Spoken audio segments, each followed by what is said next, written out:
Moi! Mä olen Katri Oikarinen ja mä näytän teille, miten vanhasta kirjasta voi tehdä tunnelmavalon ihan käden käänteessä. Tästä mun kirjastani Luo aarteita vanhoista kirjoista löytyy yli 40 ideaa ohjeineen.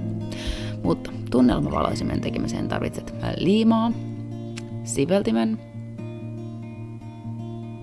mattopuukon, 10 ledin patterillisen valosarjan ja tietysti vanhan kirjan. Aivan ensiksi revi kirjasta kannet. Kirjassa, missä on liimasidos, on helppo irrottaa tarvittava määrä sivuja. Yövaloon tarvitset noin 20 sivua.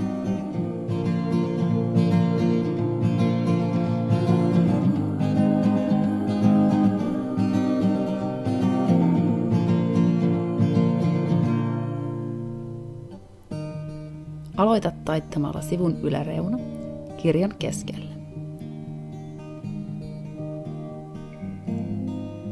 Sen jälkeen sivun alareuna keskelle.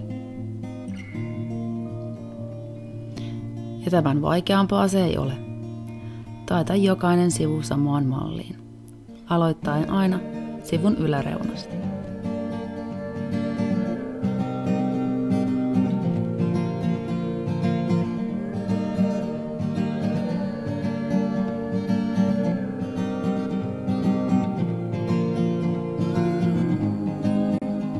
Taitokset tehtyäsi, liimaa jokainen väli noin sentin leveydeltä kiinni seuraavaan.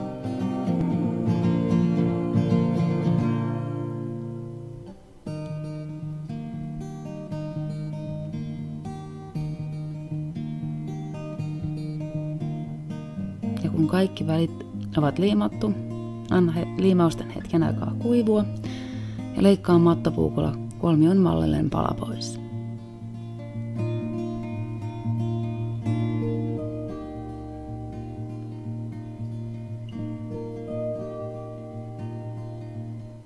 Leikkaa vielä valaisimen yläreunaan pienet koristelovet.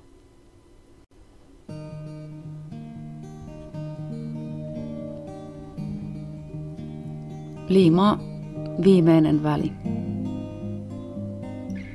yhteen. Kas näin.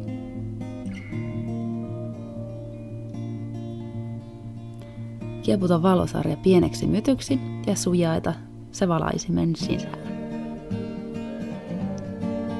Ja eikös ollutkin helppoa?